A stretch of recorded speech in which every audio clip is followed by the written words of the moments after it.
So hello and welcome everyone in the new session of class 11. Here we are with a new lecture. Last time में हमने अपना जो lecture complete किया था वहाँ पे जो टॉपिक एंड किया था, आज उसके नेक्स्ट टॉपिक से हम अपना आज का लेक्चर जो है वो कंटिन्यू करने वाले हैं. ठीक है, तो आज का टॉपिक हमारा क्या होने वाला है. लास्ट स्लाइड में हमने जो अपना लेक्चर देखा था वहाँ पे हमने इस लिविंग वर्ल्ड के चैप्टर को बिगिन कर लिया था. ठीक है, और काफ़ी सारे टॉपिक्स को हमने यहाँ पे कंप्लीट अप कर लिया था with NCERT line by line reading. ठीक है, तो आज जो हम अपना टॉपिक स्टार्ट करने वाले हैं वो होने वाला है diversity in the living world. ठीक है, आज का जो टॉपिक है वो यहाँ से बिगिन होगा. लास्ट लेक्चर में हमने ये सारे टॉपिक्स जो है पीछे के वो कवर अप कर लिए, तो यहाँ से आज हम अपना लेक्चर स्टार्ट करते हैं. हमारा जो आज का टॉपिक क्या बोलता है, diversity in the living world. ठीक है, इसमें क्या हम पढ़ने वाले हैं, देखो ये बोलता है कि if you look around you, अगर हम अपने आसपास देखते हैं, will see a large variety of living organism, हम बहुत सारी वैरायटी के लिविंग ऑर्गेनिज्म को देखते हैं.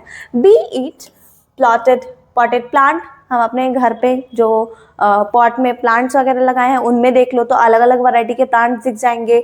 इंसेक्ट देखो, बर्ड, और हम अपने पेट्स एनिमल्स को देख लेते हैं, पेट प्लांट्स वगैरह को देख लो तो हमें क्या वैरायटी ऑफ ऑर्गेनिज्म दिखते हैं. कुछ एनिमल्स है तो कुछ प्लांट है, कुछ इंसेक्ट है, कुछ बटरफ्लाई है, तो कोई काऊ है, कोई डॉग, तो बहुत सारे वैरायटी के plants, animals, overall organism, living organism हमको देखने को मिलते हैं अराउंड अस.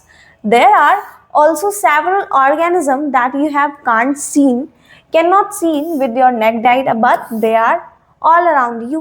बहुत सारे ऐसे भी होते हैं जिन्हें हम देख ही नहीं पाते लेकिन वो हमारे आसपास होते हैं, जो क्या होते हैं माइक्रोस्कोपिक, जो हमारे नेक्ड आई से नहीं दिखाई पड़ते, वो होते हैं हमारे माइक्रोस्कोपिक ऑर्गेनिजम्स, है ना. तो वो भी हमारे आसपास प्रेजेंट है बट हम उनको देख नहीं पाते. If you were to increase the area that you make observation in the large range and variety of organism that you would see increase. अब क्या कि तुम अगर छोटी सी एरिया में देखोगे तो हो सकता है तुम्हें 2-4 टाइप के ऑर्गेनिज्म देखने को मिले. तुम जैसे ही इस एरिया को बढ़ाओगे तो एरिया बढ़ने के साथ साथ तुम्हें क्या मिलेगा, रिजल्ट ये आएगा कि जैसे हमने एरिया को इंक्रीज किया वैसे वैरायटी ऑफ ऑर्गेनिज्म भी बढ़ गया. ठीक है, तो जैसे ही हम लार्ज नंबर के एरिया को कंपेयर करेंगे तो लार्ज हमको वैरायटी के ऑर्गेनिज्म ऑब्जर्व होंगे. ठीक है, obviously if you were to visit a dense forest, अगर हमको अपने आसपास देखना हो तो कितने ऑर्गेनिज्म मिलते हैं, और एक घने जंगल में जाके देखना हो तो कितने वैरायटी ऑफ ऑर्गेनिज्म हमको देखने को मिलेंगे, तो ऑब्वियसली बहुत ही हाई अमाउंट. क्यों? क्योंकि हमारे आसपास उतने प्लांट्स, उतने एनिमल की वैरायटी नहीं एग्जिस्ट कर पाएगी. लेकिन अगर हम डेंस फॉरेस्ट में जा कर के देखें तो काफ़ी ज़्यादा वैरायटी के प्लांट, एनिमल, इंसेक्ट हमको देखने को मिलेंगे, और कुछ ऐसे भी होंगे जिनको तो हम जानते भी नहीं होंगे, है ना. You would probably see a much greater number and kinds of living organism in it, और वहाँ पे हमें बहुत सारे वैरायटी के ऑर्गेनिजम्स को देखने को मिलेगा. Each different kind of plant, animal or organism that you see, बहुत सारे काइंड के हमको ऑर्गेनिज्म देखने को मिलेंगे. Represent a species. ठीक है, ये वर्ड आया स्पीसीज, वेरी इंपॉर्टेंट. ठीक है, अभी क्या कि जितने भी टाइप के ऑर्गेनिज्म हमको देखने को मिलेंगे वो सारे ऑर्गेनिज्म क्या डिनोट करते हैं, स्पीसीज. हर एक ऑर्गेनिज्म किसी न किसी स्पीसीज को इंडिकेट करता है. ठीक है, हर एक ऑर्गेनिज्म एक स्पेसिफिक स्पीसीज को बताता है. अगर मैं डॉग्स की बात करूं तो वो एक स्पीसीज है, कैट्स एक स्पीसीज है. ठीक है, मैंगो ट्री एक अलग स्पीसीज है, बनाना ट्री अलग स्पीसीज. तो हर एक ऑर्गेनिज्म अलग अलग स्पीसीज को इंडिकेट करता है. ठीक है, total the number of species that are known and described range between 1.7 to 1.8 million. जितनी भी स्पीसीज आज तक खोजी जा चुकी है, जिसके बारे में हम जान चुके हैं, पढ़ चुके हैं, वो नंबर ऑफ स्पीसीज कितनी है, 1.7 to 1.8 मिलियन स्पीसीज अभी तक डिस्कवर्ड हो चुकी है और उनके बारे में हमने स्टडी कर चुकी है. ठीक है, दिस रिफर्स टू बायोडाइवर्सिटी, और इसे हम क्या बोलते हैं, इसी को हम कहते हैं बायोडाइवर्सिटी. बायोडाइवर्सिटी का मतलब क्या हुआ, overall variety of living organism. इस वर्ड को अगर हम स्प्लिट करें तो कैसे हम पढ़ेंगे, देखो बायोडाइवर्सिटी वर्ड अगर हम स्प्लिट करते हैं ना तो कैसे आएगा, बायोडाइवर्सिटी, ठीक है, बायोडाइवर्सिटी। अगर इस वर्ड को स्प्लिट करें तो यहाँ पे हमको एक वर्ड मिलता है बायो, ठीक है, bio which means living, living, ठीक है, और डाइवर्सिटी मतलब वैरायटी, ठीक है। तो ऐसा क्या, लिविंग ऑर्गेनिजम्स की वैरायटी को ही हम क्या बोलते हैं, बायोडाइवर्सिटी। तो ओवरऑल बायोडाइवर्सिटी की डेफिनेशन अगर हम लिखना चाहे तो हम क्या बोल सकते हैं, variety of living organism, variety of living organism is called biodiversity, ठीक है। तो बायोडाइवर्सिटी क्या है, bio means living and diversity means variety of organisms, ठीक है, variety of organisms. Overall biodiversity का मतलब क्या हो गया, a variety of living organism is called biodiversity, ठीक है। तो वर्ड्स को स्प्लिट करके हम उनकी मीनिंग को बेटर डिटरमाइन कर पाते हैं, ठीक है। इसी को क्या बोलते हैं, डाइवर्सिटी या फिर बायोडाइवर्सिटी। क्या बोलेंगे, और the number and the type of organism present on the earth. और हम इसको बायोडाइवर्सिटी के रेफरेंस में और क्या डिफाइन कर सकते हैं कि वैरायटी ऑफ और या number of living organism live on the earth. मतलब एक और डेफिनेशन हम क्या लिख सकते हैं, नंबर ऑफ ऑर्गेनिज्म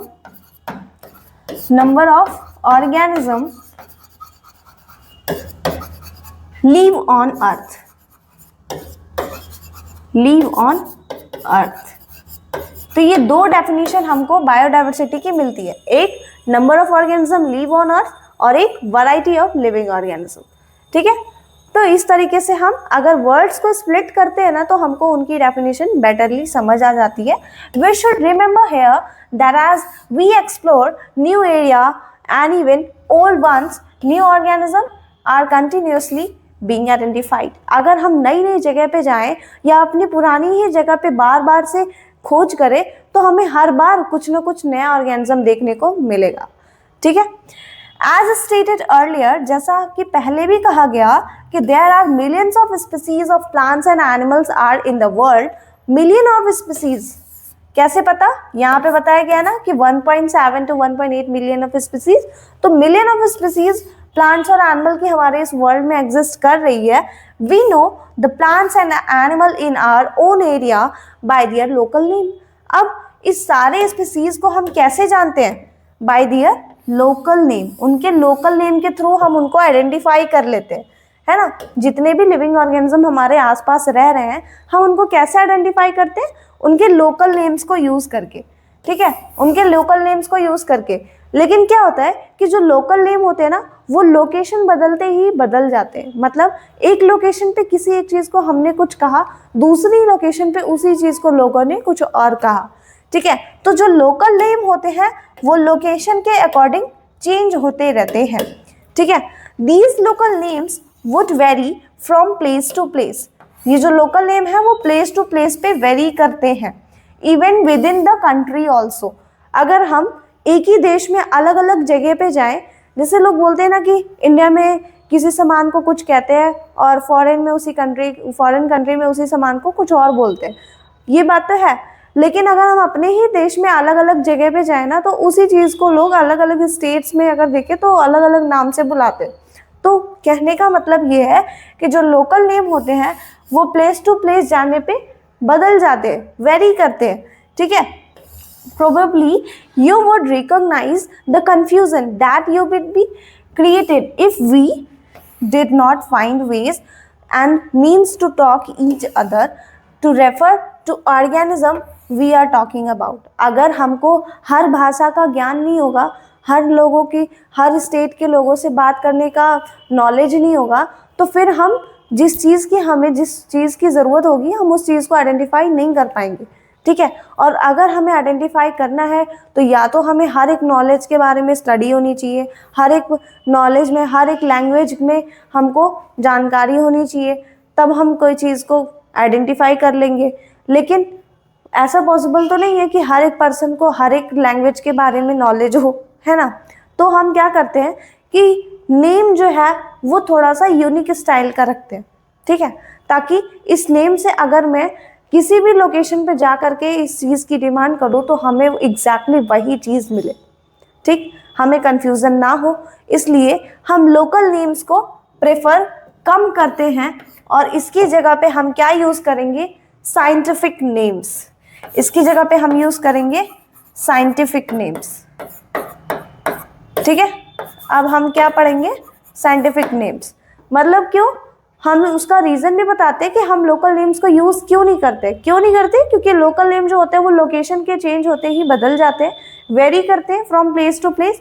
इसीलिए एग्जैक्टली हमें चीज़ों को आइडेंटिफाई करने के लिए अक्रॉस द वर्ल्ड, पूरे वर्ल्ड में कहीं भी अगर हमें कोई एक स्पेसिफिक चीज़ चाहिए तो उसे आइडेंटिफाई करने के लिए हम क्या करते हैं, उसका नेम ही बदल देते हैं और लोकल नेम से हम फिर उसको प्रेफर करते हैं by using their scientific names, ठीक है। तब हम उनका साइंटिफिक नेम लेकर के उन्हें कॉल्ड आउट करते हैं और फिर ऑर्गेनिज्म को आइडेंटिफाई आउट कर लेते हैं।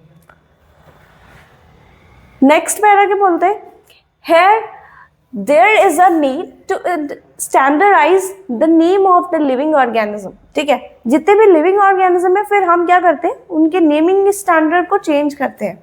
अभी लोकल नेम्स रहते हैं तो वो लोकेशन के अकॉर्डिंग बदल जाते हैं, तो हम क्या सोचते हैं कि ठीक है हम अपने नेमिंग स्टाइल को थोड़ा सा स्टैंडर्डाइज करते हैं और फिर such that a particular organism is known by the same name all over the world, this process is called nomenclature, ठीक है।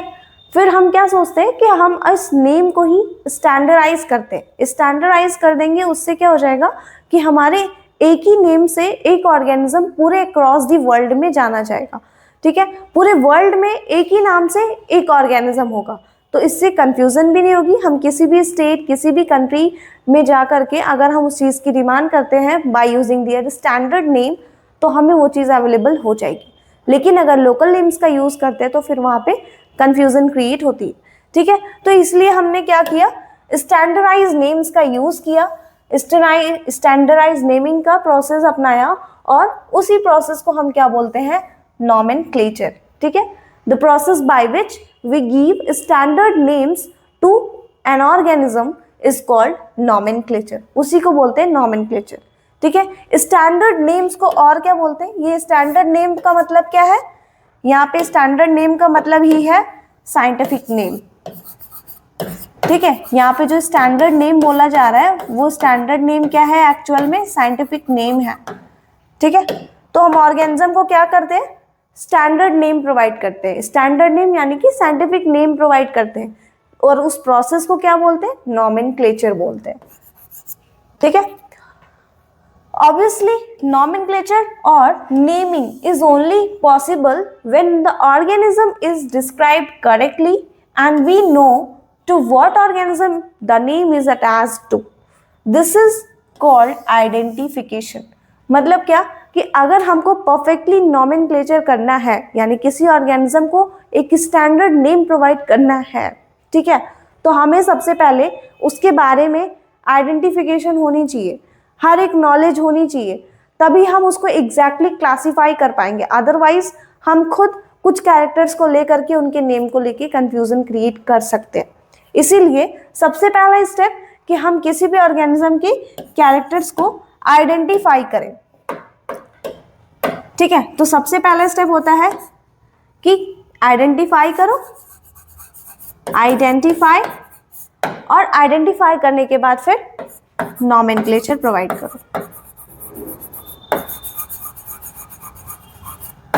ठीक है। आइडेंटिफाई होगा सबसे पहला कि इस ऑर्गेनिज्म के बारे में क्या इसका हैबिटेट है, क्या इसकी हैबिट्स है, ठीक है, क्या इसका मोड ऑफ न्यूट्रिशन है और किस तरीके से ये बिहेवियर शो करता है। तो उन सारी बेसिस पे फिर हम उसका स्पेसिफिकली नेम प्रोवाइड करते हैं, ठीक है।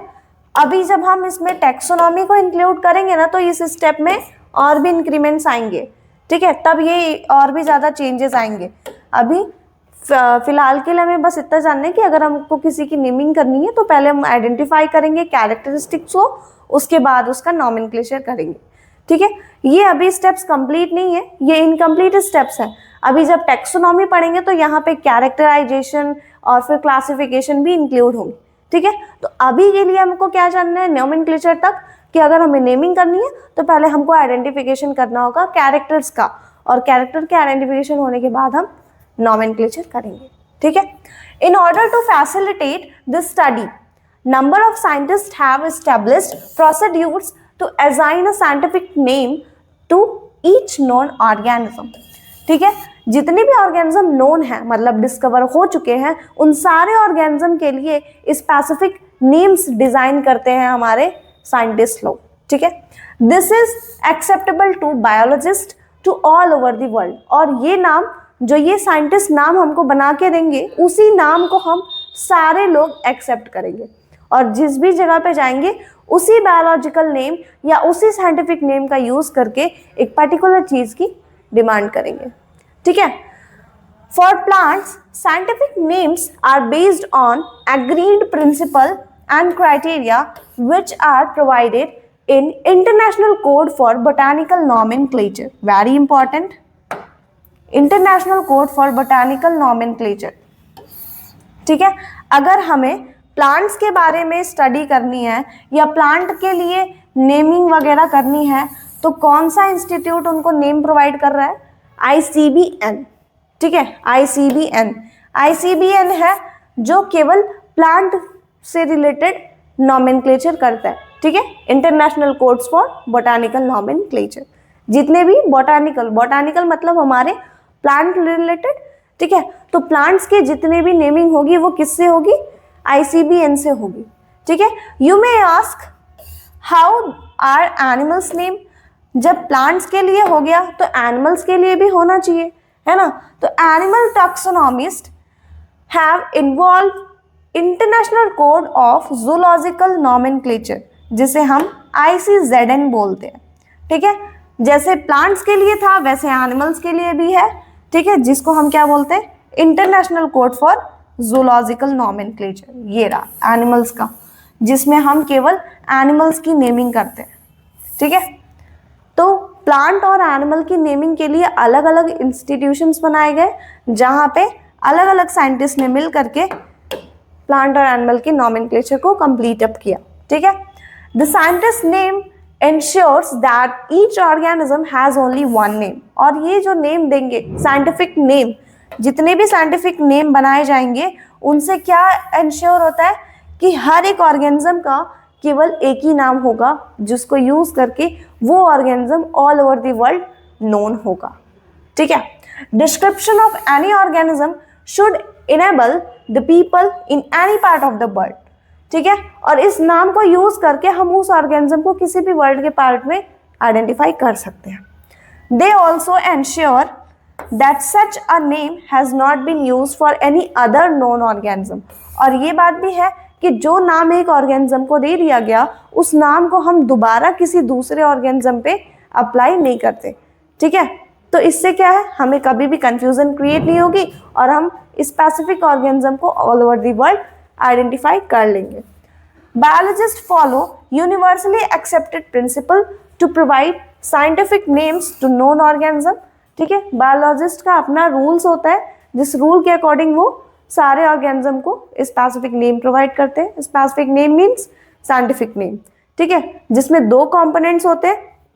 ईच नेम्स हैव 2 कंपोनेंट्स, हर एक नेम में 2 कंपोनेंट्स होते हैं, ठीक है। Each name have 2 components, generic name and specific epithet. वो 2 कंपोनेंट क्या है? एक को बोलते हैं जेनेरिक नेम और एक होता है हमारा स्पेसिफिक एपिथेट, ठीक है। जितने भी साइंटिफिक नेम होते हैं उसमें 2 कंपोनेंट्स आते हैं हमारे, एक होगा हमारा जेनेरिक नेम और एक स्पेसिफिक एपिथेट, ठीक है। अभी इसमें क्या है?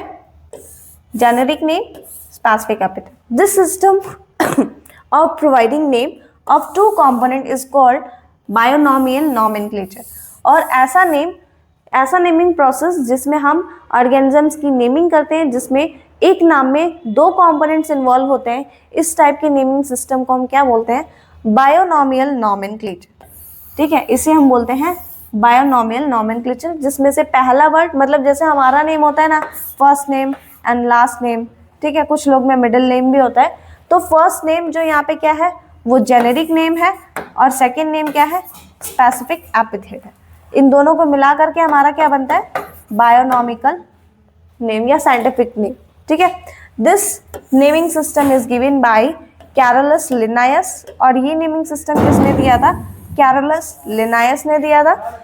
Is being practised by biologist all over the world, और फिर इस नेमिंग सिस्टम को सारे साइंटिस्ट ने यूज किया और फिर ऑल ओवर द वर्ल्ड में अप्लाई किया।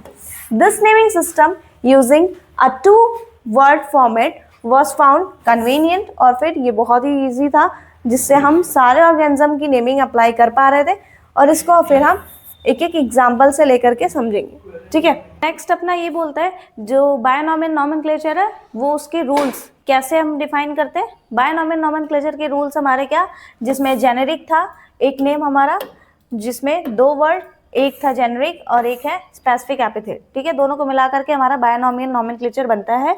तो बायोनॉमियल नॉमेनक्लेचर बनाने में या किसी भी ऑर्गेनिज्म को नेम प्रोवाइड करने में हमको कुछ रूल्स को फॉलो करना होता है। वो रूल्स क्या क्या हैं, वो ये है रूल्स। ठीक है, जैसे रूल्स में इंक्लूड होते हैं 4 स्टेप मेनली, जिसमें से फर्स्ट स्टेप क्या है, फर्स्ट रूल कि अगर कोई बायोलॉजिकल नेम यानी कि साइंटिफिक नेम अगर हमको किसी का प्रोवाइड करना है, किसी न्यू ऑर्गेनिज्म को अगर हमें साइंटिफिक नेम देना है, तो हमें ये 4 स्टेप्स को फॉलो करना है, तब हम उसको एक परफेक्ट नेम प्रोवाइड कर सकते हैं। ठीक है, तो सबसे पहला क्या होता है कि जो भी हमारा जो बायोलॉजिकल नेम होगा वो कौन सी लैंग्वेज से डेराइव होगा, लैटिन लैंग्वेज। ठीक है, और उसे जब भी हम लिखेंगे इटैलिक्स फॉन्ट में। ठीक है, फॉन्ट होता है ना बोल्ड, अंडरलाइन, इटैलिक, तो इटैलिक फॉन्ट में हम जब भी लिखेंगे साइंटिफिक नेम को मेंशन करेंगे। ठीक है, और इससे हमें क्या ये पता चलता है कि जो भी हमारा नेम है वो किससे ओरिजिनेटेड है, लैटिनाइज्ड ओरिजिन है। ठीक है, सेकेंड रूल अपना ये कहता है कि जो भी बायोलॉजिकल नेम होगा उसमें हम हमेशा 2 वर्ड को इंक्लूड करेंगे, जिसमें से पहला नेम जो होगा यानी कि पहला वर्ड, ऐसे 2 वर्ड जैसे हमारे नेम में होता है ना नेम और टाइटल, तो वैसे ही हमारे ऑर्गेनिज्म में साइंटिफिक नेम भी ऐसे ही होगा। और जो उसमें से पहला वर्ड होगा वो होगा जीनस और दूसरा वर्ड स्पेसिफिक एपिथेट। ठीक है, फर्स्ट वर्ड जीनस और सेकेंड वर्ड स्पेसिफिक एपिथेट होगा। ठीक, उसके बाद थर्ड क्या स्टेप है हमारा कि जब कभी भी हम किसी ऑर्गेनिज्म का साइंटिफिक नेम हाथ से लिखते हैं, हैंड रिटन है, अगर हैंड रिटन है तो हम उसको सेपरेटली अंडरलाइन करेंगे। ठीक है, सेपरेटली अंडरलाइन करेंगे। जैसे कि सपोज अगर मैं एक एग्जांपल लूं, जैसे टाइगर का एग्जांपल, टाइगर का नाम क्या होता है, पैंथेरा टिग्रिस। ठीक है, ये है पैंथेरा टिग्रिस। ठीक है, पैंथेरा टिग्रिस ये हमारा टाइगर का नेम है, साइंटिफिक नेम। तो इसको हमने हाथ से लिखा है, ये है first word genus, second word specific epithet, दोनों को सेपरेटली अंडरलाइन करेंगे ऐसे। कभी भी ऐसे अंडरलाइन मत कर देना, ये रॉन्ग हो जाएगा। ठीक है, सेपरेटली अंडरलाइन करना है, यानी कि पैंथेरा अलग, टिग्रिस सेपरेट। ठीक है, सेपरेटली दोनों को हम अगर हैंड रिटन है तो अंडरलाइन करेंगे। ठीक है, फिर अगर प्रिंटेड है तो उसको हम इटैलिक में करेंगे। ठीक है, लेकिन अगर हम उसे कभी भी कंप्यूटर से टाइप करके प्रिंट करते हैं तो इटैलिक्स में करेंगे। इटैलिक उस फॉन्ट का लेटर जो है वो इटैलिक कर देंगे, और अगर हम हाथ से लिख रहे हैं तो उसको सेपरेटली अंडरलाइन कर देंगे। और ऑलवेज रिमेंबर कि जीनस कैपिटल लेटर से होगा और जो हमारा स्पेसिफिक एपिथेट होगा वो स्मॉल लेटर से। ठीक है, तो ये देखो कैपिटल लेटर यहाँ पे मेंशन भी है कि the first word denoting the genus always start with capital letter. जो जीनस होगा वो कैपिटल लेटर से स्टार्ट होगा और स्पेसिफिक एपिथेट स्मॉल लेटर से, स्मॉल लेटर से स्पेसिफिक एपिथेट। इस तरीके से कोई भी साइंटिफिक नेम अगर हम लिखते हैं तो वो हमेशा एक्यूरेट होता है। ठीक है, तो हम ऐसे करके सारे ऑर्गेनिज्म, जितने भी न्यू ऑर्गेनिज्म की डिस्कवरी हो रही है या जितने भी प्रीवियस ऑर्गेनिज्म डिस्कवर्ड हो चुके हैं, उनकी नेमिंग अगर हमको करनी है तो हम इस वे में नेमिंग करते हैं। ठीक है, और कभी कभी क्या होता है कि जो ऑर्गेनिज्म डिस्कवर हो चुका है किसी स्पेसिफिक साइंटिस्ट की मदद से, ठीक है, तो उस साइंटिस्ट का नेम भी हम लास्ट में मेंशन करते हैं। जैसे सपोज मैंगो का नेम होता है मैंगीफेरा इंडिका, और जिसको पहली बार किसने डिफाइन किया था, कैरोलस लिनायस ने। ठीक है, तो यहाँ पे मैंगो का नेम है मैंगीफेरा, ये जीनस, इंडिका ये स्पेसिफिक एपिथेट ऑफ मैंगो, और लास्ट में ये लिन वर्ड क्या दिखा रहा है कि हमारा जो लिन यानी कि कैरोलस लिनायस ने ही मैंगो को ये मैंगीफेरा इंडिका नाम प्रोवाइड किया था। ठीक है। तो जब भी अगर हमको किसी भी साइंटिफिक नेम को मेंशन करना है तो हम साइंटिफिक नेम मेंशन करते हैं, लिखते हैं कैसे, जैसे कि पैंथेरा और टिग्रिस, कैपिटल लेटर से जीनस, स्मॉल लेटर से स्पेसिफिक एपिथेट, ठीक है, और सेपरेटली अंडरलाइन करते चलते हैं। साथ में अगर हमको साइंटिस्ट का नेम भी मेंशन करना होता है तो हम इसके लास्ट में एब्रीवेटेड फॉर्म में साइंटिस्ट का नेम भी लिख देते हैं शॉर्ट में और डॉट लगा के, ठीक है। इस तरीके से हम जो भी सारे ऑर्गेनिजम्स का नेम मेंशन आउट करते हैं। यहाँ पे क्या है, names of the author appears after the scientific specific epithet. जब भी ऑथर का नेम हमको मेंशन करना होता है तो हम कब लिखते हैं, स्पेसिफिक एपिथेट के बाद, यानी कि जो टिग्रिस है, अगर मैं यहाँ पे नाम मेंशन करना चाहती हूँ साइंटिस्ट का तो यहाँ लिखूंगी, ठीक है, पैंथेरा टिग्रिस के बीच नहीं, टिग्रिस के बाद। At the end of biological name, जो भी हमारा बायोलॉजिकल नेम होगा उसके आखिरी में, ठीक है, वो भी कैसे, एब्रीवेटेड फॉर्म में, एब्रीवेटेड फॉर्म, शॉर्ट फॉर्म में ऐसा लिख के ऐसे लास्ट में डॉट, ऐसा, ठीक है। It indicates that the species was firstly described bye लिनायस। और इससे हमको क्या पता चलता है, अगर हमने ऐसे लिखा है मैंगीफेरा इंडिका तो मतलब मैंगो का साइंटिफिक नेम, लेकिन अगर हमने लिखा है मैंगीफेरा इंडिका लिन डॉट, इसका मतलब क्या कि मैंगीफेरा इंडिका मैंगो का साइंटिफिक नेम है जिसको पहली बार कार्लोस लिनायस ने डिस्कवर किया था, ठीक है। Since it is nearly impossible to study all the organism, अब इतने सारे वैरायटी के इतने सारे नंबर में ऑर्गेनिज्म हमारे आसपास एग्जिस्ट कर रहे हैं, तो क्या हम सारे ऑर्गेनिज्म की स्टडी कर लेंगे? नहीं, इट इज नियरली इम्पॉसिबल, ठीक है। इम्पॉसिबल सा लगता है कि हम हर एक ऑर्गेनिज्म को स्टडी कर पाए, तो हम क्या करते हैं, सारे ऑर्गेनिज्म को ग्रुप में डिवाइड करते हैं, ठीक है। ऐसे ऑर्गेनिज्म जिनको सेम कैरेक्टर्स इन्वॉल्व हो रहे हैं जिनमें, तो उनको एक ग्रुप में, ठीक है, और जिनके कैरेक्टर मैच नहीं हो रहे उनको सेपरेट सेपरेट ग्रुप प्रोवाइड करके सबको एक एक ग्रुप में बांट देते हैं, और फिर उस ग्रुप में से एक ऑर्गेनिज्म की स्टडी कर लेते हैं, तो समझो सारे ऑर्गेनिज्म की स्टडी हो गई, ठीक। तो हम क्या करेंगे, अगर हमको सारे डिस्कवर्ड ऑर्गेनिज्म की स्टडी को कंप्लीट करना है तो हम सिंपली क्या करते हैं, ऑर्गेनिज्म को ग्रुप्स में डिवाइड आउट करते हैं, और इसी प्रोसेस को हम क्या बोलते हैं, क्लासिफिकेशन, यहाँ, ठीक है। सारे ऑर्गेनिज्म की स्टडी करना इम्पॉसिबल सा लगता है, इसीलिए हम क्या करते हैं, क्लासिफिकेशन करते हैं। क्लासिफिकेशन तब क्या होता है, क्लासिफिकेशन एक ऐसा प्रोसेस होता है जिसमें हम ऑर्गेनिज्म को उनकी सिमिलैरिटी और डिससिमिलैरिटी के बेसिस पे ग्रुप्स में डिवाइड करते हैं और फिर उनकी स्टडी कर लेते हैं। क्लासिफिकेशन हम करते क्यों है, ताकि हमारी जो स्टडी है वो ईजी हो जाए, ठीक है। जैसे अब बहुत सारे ऑर्गेनिज्म की डिस्कवरी लगातार होते जा रही है, कुछ ऑर्गेनिज्म अगर हमसे छूट गए जिनके बारे में हम नहीं पढ़ पाए तो डिस्कवरी करने का मतलब ही क्या हुआ, है ना।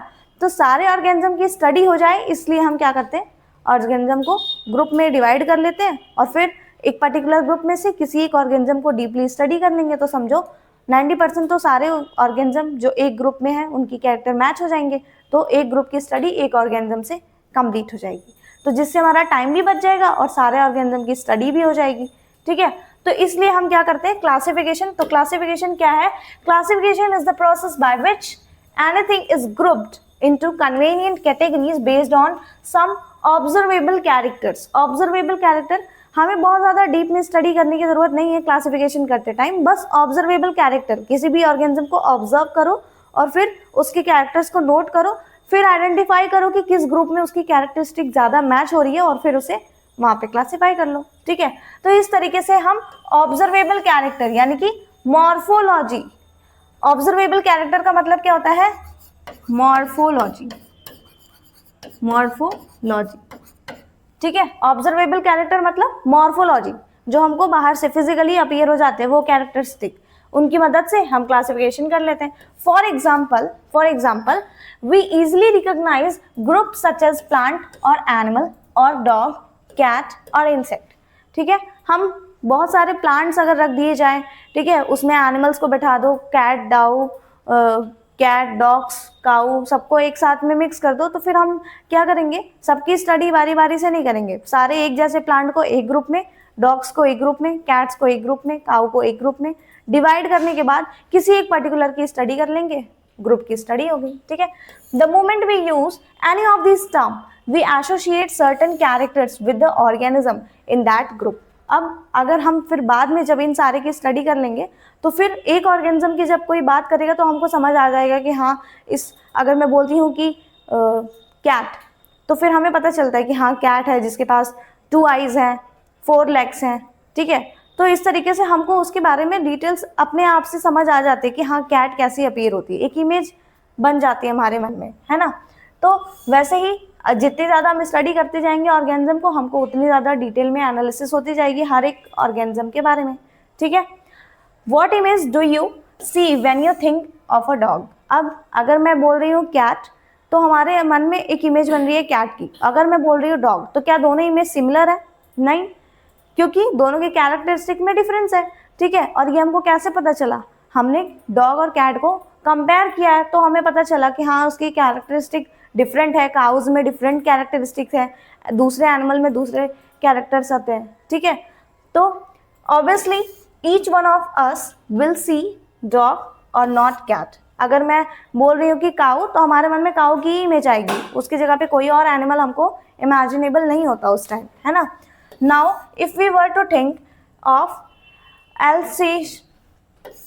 Alsatians, we know what we're talking about. Similarly, suppose were we to say mammals, you would of course think of animals with the external ears and body hairs. अभी पता है, जैसे मैंने अभी डॉग को बोला तो हमारे मन में डॉग की कैरेक्टरिस्टिक आ रही है, ठीक है। काऊ को बोला कोई और मैमल्स है, कोई और इंसेक्ट है, बटरफ्लाई या कुछ भी, कोई भी ऑर्गेनिज्म जो लिविंग है, जिसका भी नाम लेंगे हमको उसकी इमेज हल्की सी समझ आ जाती है और फिर उसकी कैरेक्टरिस्टिक अगर हमसे पूछी जाए तो हम बता सकते हैं।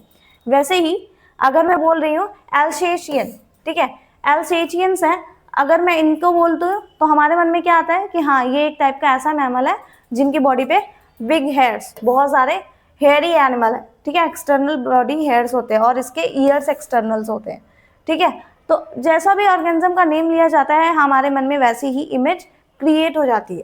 लाइकवाइज इन प्लांट्स, अगर हम ऐसे ही एनिमल्स के साथ साथ प्लांट्स भी बोले, जैसे वीट, अभी मैंने बोला कि वीट प्लांट, तो हमारे मन में आता है कि हाँ वीट कैसा दिखता है, ठीक है। तो हर एक ऑर्गेनिज्म का picture in our mind will be wheat plant, not of rice और एनी अदर प्लांट। अगर मैं वीट बोलूँगी तो हमारे मन में वीट का ही इमेज बनता है, ठीक है।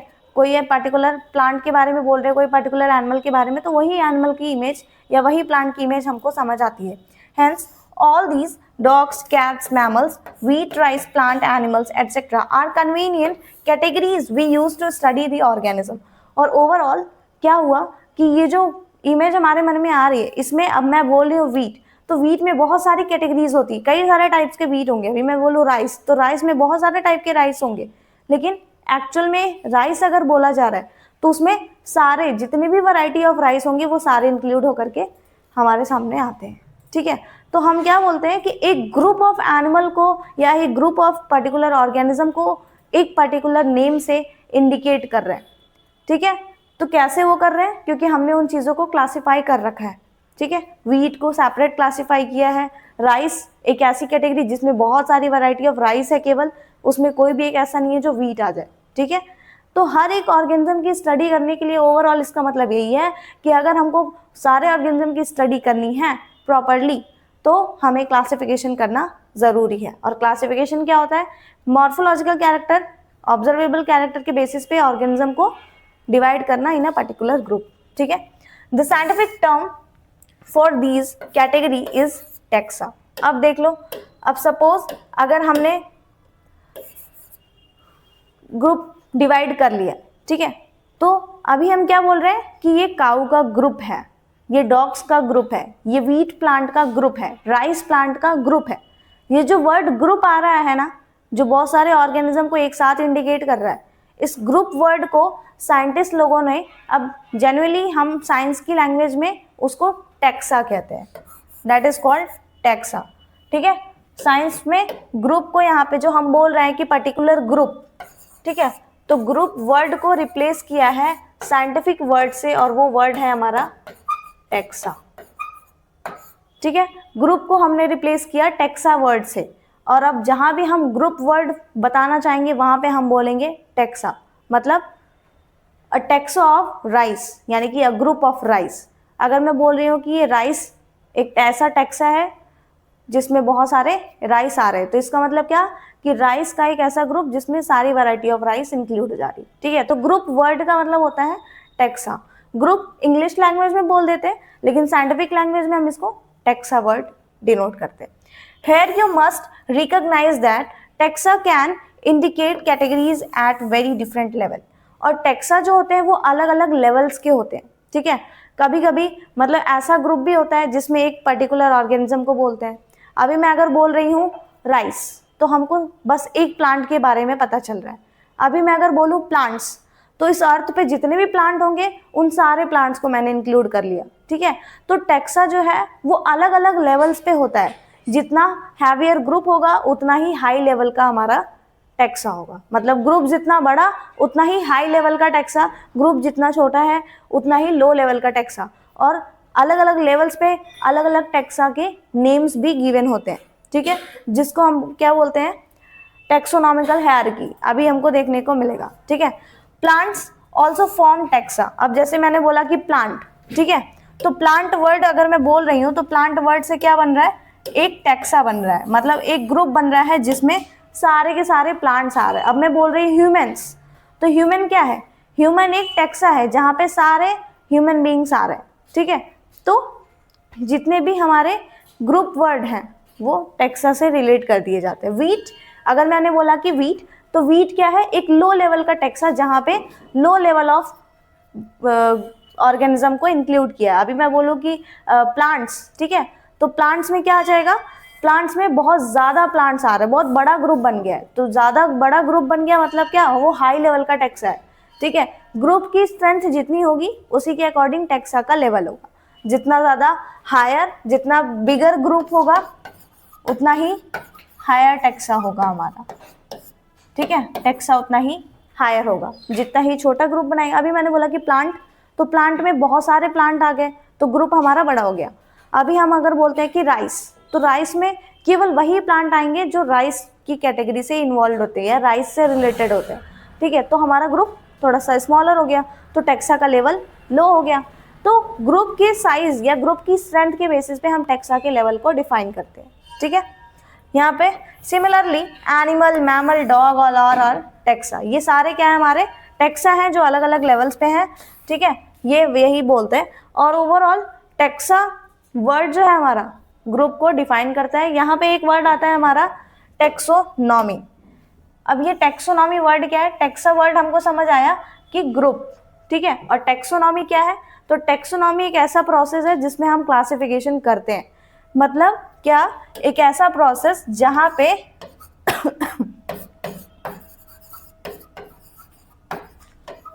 Process of classifying organisms, process of classifying organism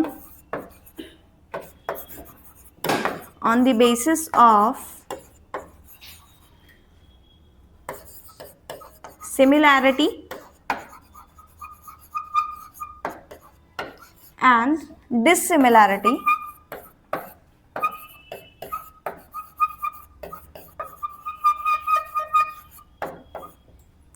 process of classifying organisms on the basis of similarity and dissimilarity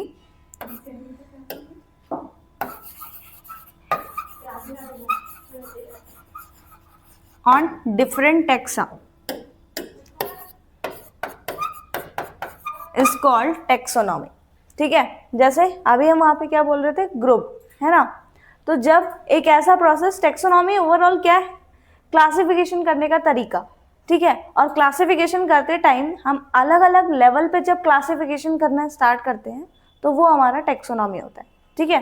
तो टेक्सोनॉमी को हम डिफाइन करते हुए कहते हैं कि the process of classifying the organism on the basis of similarity and dissimilarity on different taxa. अलग अलग ग्रुप, अलग अलग लेवल के ग्रुप पे जब हम ऑर्गेनिज्म को क्लासिफाई करते हैं उस टाइप की क्लासिफिकेशन को बोलते हैं टेक्सोनॉमी। और सिंपली अगर हम बोल देते हैं कि classifying the organism into various group, तो वो होता है हमारा क्लासिफिकेशन, ठीक है। तो क्लासिफिकेशन और टेक्सोनॉमी में डिफरेंस क्या, कि जब भी हम ऑर्गेनिज्म को सिंपली ग्रुप कर देते हैं अलग अलग ग्रुप्स में, ठीक है, उनकी सिमिलरिटी और डिसिमिलरिटी की बेसिस पे, तो वो होता है क्लासिफिकेशन। लेकिन जब क्लासिफिकेशन हो ऑर्गेनिज्म का डिफरेंट लेवल के टेक्सा पे, डिफरेंट लेवल के ग्रुप पे, तो उस टाइप के क्लासिफिकेशन को बोलते हैं टेक्सोनॉमी। ठीक है, तो टेक्सोनॉमी और क्लासिफिकेशन में डिफरेंस समझ आया कि जब भी क्लासिफिकेशन किया जाए ऑर्गेनिज्म का उनके अलग अलग कैरेक्टर के बेसिस पे अलग अलग ग्रुप्स में, ठीक, तो वो होता है हमारा क्लासिफिकेशन। और जब भी ऑर्गेनिज्म को बांटा जाए अलग अलग ग्रुप में on different level of groups या डिफरेंट लेवल ऑफ टेक्सा, जैसे हम अभी पढ़ेंगे टेक्सोनॉमिकल हायरार्की, जिसमें पहले आता है किंगडम, फाइलम या फिर डिवीजन, फिर class, order, family, genus, species, ऐसे ऐसे ये अलग अलग लेवल्स हैं। ठीक है, जब इनमें हम ऑर्गेनिज्म को क्लासिफाई करने लगते हैं तो वो हो जाता है टेक्सोनॉमी।